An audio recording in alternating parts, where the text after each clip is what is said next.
अभी टाइम हो रखा है मॉर्निंग के 6:45 के समथिंग। वैसे मैं 4:30 बजे उठ गई थी, पर उठते ही फेस वॉश करने गई और लाइट चली गई तो मैं वापस आके सो गई थी और फिर मेरी नींद खुली मॉर्निंग के 6:30 बजे। फिर मैंने अपने लिए चाय बनाई और बेटे के लिए पापड़ सेका। Hi friends, good morning. कैसे हैं आप सब? आई होप कि सभी लोग बहुत अच्छे होंगे और बहुत अच्छे से प्रिपरेशन कर रहे होंगे। मेरा नाम है रेखा और आप सभी का स्वागत है मेरे इस चैनल पर। एंड चाय वाय पी के आज मैंने दरवाज़ा ही नहीं खोला, क्योंकि जैसे ही दरवाज़ा खोलूँगी तो बच्चा बाहर जाके शैतानी करने लग जाएगा, क्योंकि आज उसकी छुट्टी है, उसके एग्ज़ाम चल रहे हैं हाफ ईयरली। तो एक दिन छोड़ के एक दिन पेपर होता है, तो जिस दिन छुट्टी होती है ना, तो बहुत ज़्यादा सुबह उठते ही इतने ज़्यादा शैतानी करता ना, बहुत ज़्यादा। तो खुद भी नहीं पढ़ता और मुझे भी नहीं पढ़ने देता। तो मैंने सोचा कि है ना, ना तो मैं रूम ठीक करूँगी और ना ही बिस्तर समेटूँगी। मतलब 9-10 बजे तक बाहर निकलेंगे रूम से। वैसे घर पे कोई था नहीं, तो बस यही सोच के मैं है ना सवाल करने लग गई मैथ के। और उसको भी बोला कि आप भी पढ़ लो, फिर दिन में खेल लेना पूरे दिन। तो वो भी, उसका ईवीएस का पेपर है तो वो भी बिस्तर में लेटे लेटे ही पढ़ रहा है।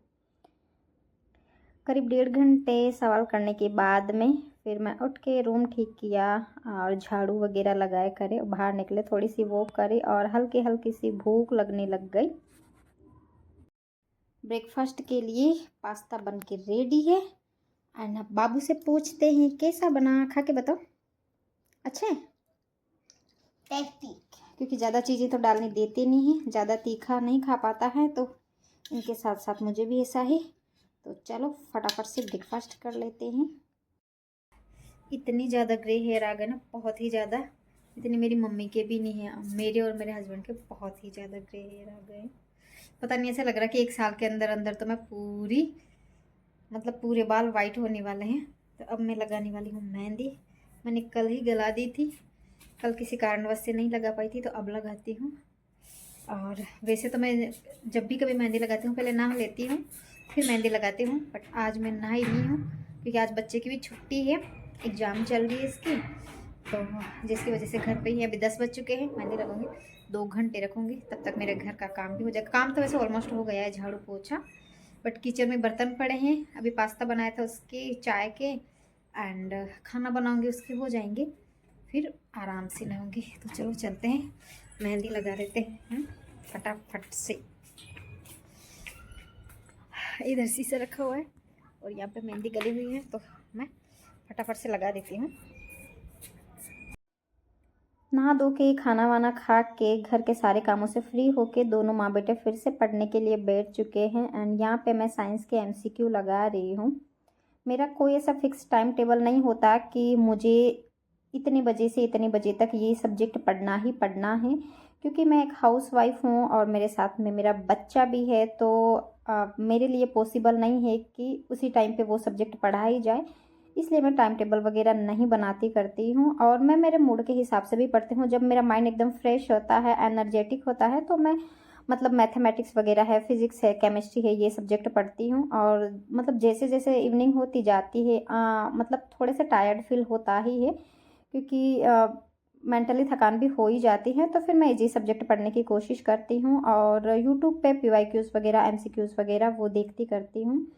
और मैं ज़्यादा से ज़्यादा ये कोशिश ज़रूर करती हूँ कि जिस सब्जेक्ट का और जिस टॉपिक का वेटेज सबसे ज़्यादा है, किसी भी कंडीशन में एक दिन में एक बार उस टॉपिक को पढ़ने की ज़रूर कोशिश करती हूँ।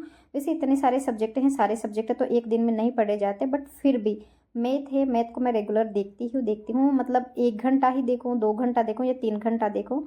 एंड ऐसे करके जो सब्जेक्ट है, सब्जेक्ट का वेटेज भी सबसे ज़्यादा है। एंड फिर राजस्थान जीके हैं। तो ये सारी चीज़ें, और मैं ज़्यादा से ज़्यादा कोशिश करती हूँ कि यूट्यूब पे क्लासेस चलती है पीवाईक्यूज़ की, एमसीक्यूज़ की, वो लेती करती हूँ। वो काम करते करते भी कई बार मैं ले लेती हूँ, क्योंकि एक जगह बैठ के सारी चीज़ें पढ़ना करना मेरे लिए पॉसिबल नहीं हो पाता है। अब दिख रहे हैं, फिर नहीं तो सही से नहीं दिखेंगे ये। तो यार है ना, बहुत ही प्यारा लगता है। काश मैं भी पक्षी होते ना, तो बिना टेंशन के ऐसे उड़ती रहते। देखो कितने प्यारे लग रहे हैं, इधर से इधर, इधर काफ़ी देर तक, जब तक अंधेरा नहीं हो जाएगा ना, तब तक ये ऐसे ही उड़ते रहेंगे। और ये जा रहे हैं ना, और भी उड़ उड़ के ये भी उनमें इकट्ठे हो जाते हैं, बस थोड़े से इधर गोल गोल घूमते रहते, इधर से इधर, इधर से इधर। कितना एंजॉय करते हैं ना। बस एक इंसान ही है जिनके पास इतना सारा दिमाग है, इतने सारा धन दौलत है, सब कुछ है, फिर भी माइंड में टेंशन टेंशन टेंशन टेंशन के अलावा और कुछ नहीं। और देखो ये कितने एंजॉय कर रहे हैं हम। असली लाइफ तो इनकी ही है यार। और वैसे ही हमारे घर के आसपास पेड़ पेड़ पेड़, तो वैसे ही हमारे घर के आसपास का नज़ारा बहुत ही ज़्यादा खूबसूरत है। फिर इवनिंग टाइम में मैंने एक बायोलॉजी की क्लास ली 1 घंटे के समथिंग, एक ज्योग्राफी की क्लास ली एंड एक आर्ट एंड कल्चर की क्लास ली। ऐसे करके मेरी पढ़ाई करीब करीब 7 से 8 घंटे हो जाती है। और मैं मतलब कोई कितना ही कह दे कि हाँ इस हिसाब से पढ़ना उस हिसाब से पढ़ना, तो यार अपना खुद का माइंड यूज करना चाहिए। मैं अपने हिसाब से पढ़ती हूँ कि जैसे मुझे अच्छा लगता है, जैसे कंफर्टेबल होता है। ना तो मैं किसी के नोट्स पढ़ती हूँ और ना ही किसी की बात को इतना ज़्यादा फॉलो करती हूँ। अपना खुद का माइंड यूज़ करना चाहिए। इतने मैच्योर तो हैं, अपन भी एक टीचर बनने जा रहे हैं। तो बस इतना ही कहूँगी कि अच्छे से पढ़ाई करिए, मस्त रहिए एंड टाइम बहुत कम बचा है। और दूसरों के नोट्स में ज़्यादा ताका-झाकी ना करें। दूसरों के नोट्स भले भले ही सजावटी अच्छे दिखे, अच्छे से रंग बिरंगे लिखे हुए, अलग अलग पेन यूज किए हुए हों, बाकी जो अपने बनाए हुए नोट्स होते हैं ना वही समझ आते करते हैं। तो बाकी लोगों पे है ना कम फोकस करके अपना खुद का माइंड यूज करें और अपने अकॉर्डिंग पढ़ाई करें। सो चलो आज के लिए इतना ही। मिलते हैं नेक्स्ट व्लॉग में एक नए टॉपिक के साथ में। तब तक के लिए bye bye and thanks for watching.